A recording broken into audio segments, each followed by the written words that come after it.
Eric and his story and saw this movie, I was moved to tears. Because Eric is, I don't even think you're 30 yet, are you? I'm 40. Liar. And here is someone who is, 20 some odd years old and went through, in my opinion, what those of us that have children with regressive autism, aka vaccine injury, went through. He lived it, but the difference is he could tell us about it. He could explain it. He was, and he's given us this gift. He's given us a gift of what our children have endured. So it's with great pride and gratitude that I present to you Eric Gladen and Tracy Mounts. Kind of the fundamental statement of this film is not necessarily does Mercury cause autism. It's more just to show the system is broken, extremely broken, and there's no way we can implement these bills with these same people that we've seen doing this for years and years and years. The corruption, it's beyond corruption at this point. These same people are responsible for the safety of the vaccine program right now. And to mandate these vaccines on every child when we've got a system that is so messed up, it would be unbelievable at this point. So we're doing everything we can. In fact, Robert F. Kennedy, J.B. Hanley, Brian Hooker, they're all in Salem today, all day, meeting with senators. They're showing the film as we speak to a bunch of legislators trying to stop the bill in that state, and we're trying to go state by state. California's hopefully the next one. We're doing another one in Illinois on March 18th with Julie Obradovic. And we're going to do a bunch in DC and so forth. We're trying to go just literally state by state to stop this, because at a minimum they need to have this information and see what the CDC's done, because I couldn't imagine moving forward with any type of mandatory vaccine program or mandatory vaccines with this system we've got in place right now. So the second time you were mercury poisoned, did I miss it? Did you do chelation as well? Yeah, I didn't really go into how I got better. Yeah. Really what ended up happening was I had such severe systemic candida by that time. It was just annihilating me, and the sulfur drugs you take to get the mercury out of your body and brain feed candida. So I was so sick from the candida, I took like a year just on diflucan to get the candida under control, and then I was so scared to chelate because of the sulfur. When I went on tour, I experimented with every kind of drug you can imagine. I met with every doctor, every scientist, going through the biochemistry of everything, using all these different protocols, the methyl B12 injections, trimethylglycine with folinic acid, I've tried OSR, I've tried Gerson, I've tried every single thing you can imagine, and eventually I just did so much I was just better. The magic bullet for me was probably Gerson. That boosts glutathione in the liver, and really any way you can boost the glutathione in your body naturally, that's going to be the best way to protect yourself against mercury. When I got sick after the first time, my doctor, it was very clear that my glutathione was pretty much rock bottom. My cysteine was lower than my doctor's ever seen, and my testosterone was very high. So I was a sitting duck, not only for the tetanus shot, but then the fluorescent light tube exposure. When you break those, you can contaminate the entire room with mercury vapors. And I had no idea it was vapors. I thought you'd have to touch them.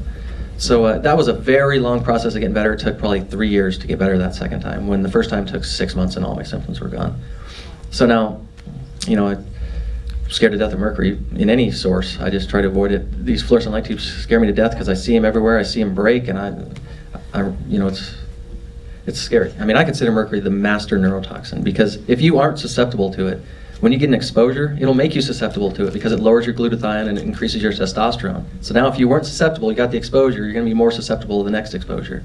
However, it's also tricky because you won't find it in the blood unless you got a recent exposure, because it goes in, has high affinity for your fatty tissues, your brain. It'll go into your organs and fatty tissues really fast. And unless you get a test within probably a week or so of getting the exposure, you're not going to see it in your blood, you're not going to see it in your urine. If you have mercury issues, you're going to see lower levels in your hair because you can't excrete it, so that throws you off. Really, the only great test would be to do a brain biopsy when you're dead.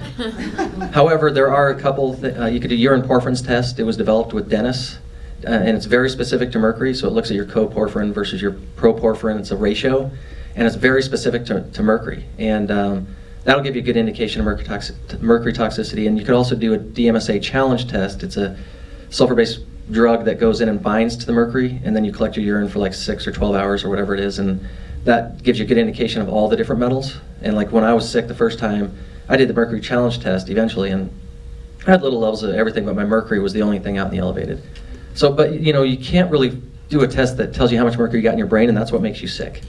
You could do a pretty good indication of what you've got going on in your body, but it's just such a difficult, because a lot of these parents with children with autism say, oh, mercury wasn't the problem because we tested his levels. But you can't do it. If you're testing blood levels, you're not going to find it. Your urine, you're not going to find it. The hair, it's going to be lower. It just totally throws everyone off and the doctors off. It's really tough, but urine porphyrins is probably the best test. And what was the magic year that they're saying thimerosal was removed from vaccinations? Well, the CDC loves to say the 1999 date, and you'll still hear them even say 2001, 2002. Okay. But let's just put it this way. I know for a fact through the CDC and their documents, because for the last 3 months, all I did was fact find, and I have a folder for every single statement in this film with the supporting document where I've got the information. And this is one where I got it from the CDC. They manufactured those vaccines through 2001. The shelf life of these vaccines is like 3.5 years. But they like to say all of it was removed by 2003. Okay. But it's reported 2002 all over the place, but they just have their facts wrong. So I say end of 2003 because I know it's at least that, but there's other places where they've acknowledged it did go into 2004, but I've also seen vaccines with expiring on 2005, so it's all over the board. So if you, let's just say you're a new mother and you're having the whole vaccine debate in your mind, if you decided to vaccinate, can you ask to see the bottle, and Yeah. is there a manufacture date on the bottle? That's what you need to do, is look at the bottle. Okay. And the bottle itself should show, or have them bring the bottle and the insert. Okay. Yeah, And so And let's say 2004 and beyond, you're hoping, I mean, you would hope should be that good. it's- I mean, okay. you'd want to look for it would say 10,000, meaning 1 part per 10,000. That's 25 micrograms. Okay. And that's the fully loaded vial. The hepatitis B only had 12.5 micrograms. The Hibs and the DTaPs had the 25 micrograms Okay. each. Okay. So the 25 micrograms each, you'd have to weigh 551 pounds. The 12.5, you'd have to weigh Awesome. 225 and a half. You know, I have lunch with people all the time that are the most diehard people from the other side. And they rely on 2 things at this moment. One is that mercury was removed, the autism rates keep going up. That is their biggest thing. And every time I tell them that the latest rate's based on children born in 2002, every time the response is no, you're wrong. They just don't know that, first of all. And then their other big thing is ethyl isn't like the neurotoxic methyl. And the AP's latched onto that forever. FDA's latched onto that. And they even tried to say the guideline, they're not over the guideline because you have to average it out over 6 months or a year. And that's like, you know, taking 6 months worth and giving it in 1 day, that's like giving 10 bottles of vodka that you would have in a year in 1 day. That doesn't work. And they've tried everything to justify their errors and their gross negligence. And it's, you know, their latest one that they try to latch onto is the ethyl versus methyl. Methyl is much more dangerous. Ethyl isn't, because it clears the blood faster. And now we know that, you know, the science has matured on that, it's developed, and we know very well that ethyl is more dangerous than methyl. It's the form that converts to the inorganic form, it locks in. It's the form that accumulates in the brain. And just a couple months ago, I interviewed Dr. George Lucier, who's in this movie. He was a director of toxicology for the NIEHS. I mean, this was one of the biggest mercury experts in the planet. In fact, he was at Lister Hill, which was the initial meeting to discuss could thimerosal be dangerous and being exposed into these children when they first did the math. And then after he spoke up that ethyl appeared to be just as dangerous as methyl, he wasn't invited to Simpsonwood. One of his colleagues said, hey, I'll see you at Simpsonwood this weekend. And he's like, what? And this is the director of the toxicology program, the first guy that should have been there, but because he voiced that ethyl may be just as toxic as methyl, he was not invited. There's a lot of corruption. It is a really sick, twisted thing that's been going on. I wanted to say that recently, President Obama has come under a lot of fire for his use of executive powers and accomplishing things through executive order that is in the best interest of the country, because he can't rely on Congress to do these things. So, do you really think that writing him personally and asking for, through executive order, the immediate removal of thimerosal in vaccines is really going to move the needle?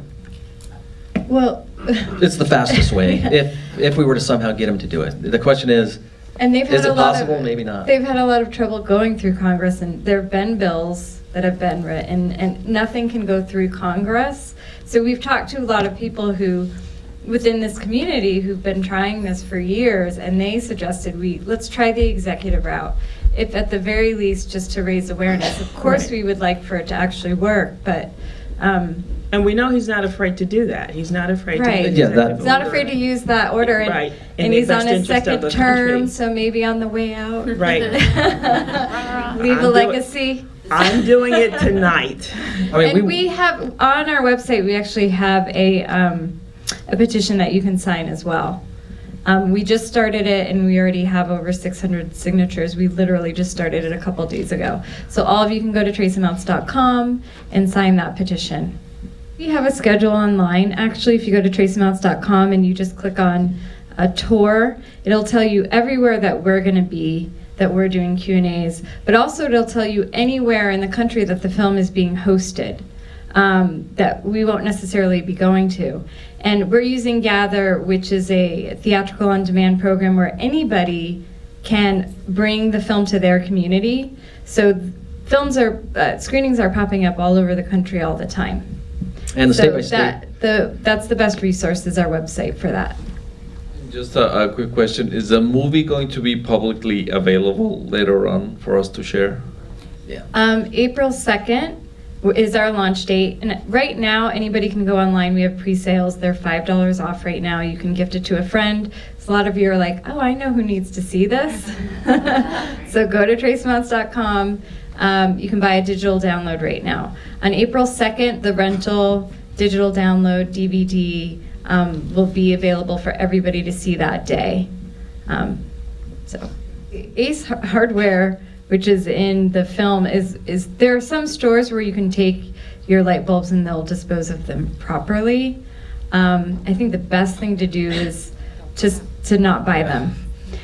You can buy LED. If you want an energy efficient light bulb, instead of the compact fluorescent, you can buy LEDs now. And those do not have mercury in them.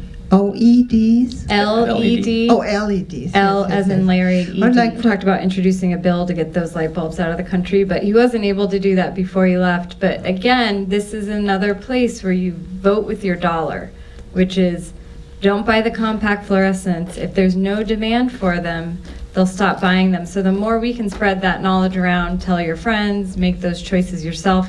You know, we oftentimes feel powerless, but you have a choice every time you go to buy light bulbs, what light bulb you're gonna get. Even if it takes a little more searching to find the LED. And choice applies to flu shots too. If you are one that wants to get a flu shot, there are flu shots without Thimerosal, but nobody knows to ask for them. Nobody even knows what Thimerosal is. I went in there and got my Check the tetanus shot. insert. It might as well have been Kool-Aid that I signed I'm not sensitive to, because I don't know what Thimerosal is. Right. And I signed a waiver saying I wasn't sensitive to it, but nobody knows. So we're trying to give the informed consent that should have been given a long time ago. Bye. About 4 years ago, I think 4 or 5 years ago, right here in Dallas, during the Dallas Film Festival, we saw a documentary called The Greater Good, which it was wonderful as well. And when we saw it, I really thought, this is it. It's going to go viral, everybody's going to learn about this, and this is going to be the end of this nightmare. Nothing happened. Then months ago, when Dr. Thompson became the CDC whistleblower, I thought the exact same thing. I was like, okay, finally something's gonna happen. And looking back, I think that he sort of blew a whistle, kind of like the whistles that we blow and only dogs hear it. Because he blew a whistle that only the injured You're right. hear, and the rest of the people don't. So what can we Are you calling do? us dogs? So what can we do? What can we do for your film to go mainstream and avoid the fate of disinformation and like the previous great documentary?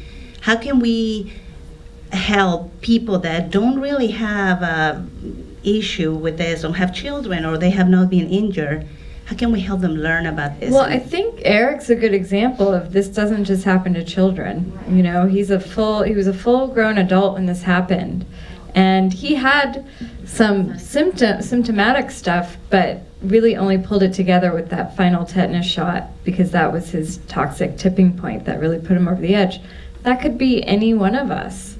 So I think that's another good way to explain it to a friend. This isn't just about children. It could be you too.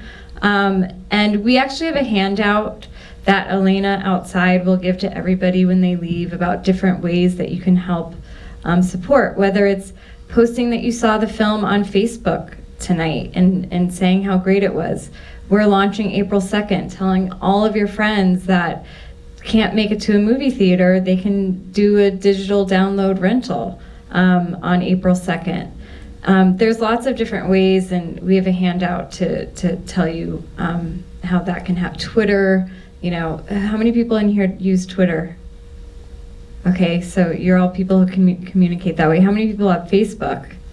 Everybody could go home tonight and write about, could write about this and post our website so they can see the trailer. When people see the trailer, it intrigues them enough to be like, ooh, I want to learn more. Sometimes just telling someone, especially if it's someone who's heard your story before, they might be like, oh, okay. But if they see the trailer, it might pique this interest of like, oh, there's something to it. And then they might see something else on our website. We have like 23 videos on our website. The ethyl versus methyl animation is on there. The pool that has the drops of mercury and then the 50,000 drops of mercury. So that's all on the website. You could put that on your Facebook. You could share it with a friend. So there's lots of resources that we have through our website to share. All right, thank you very much.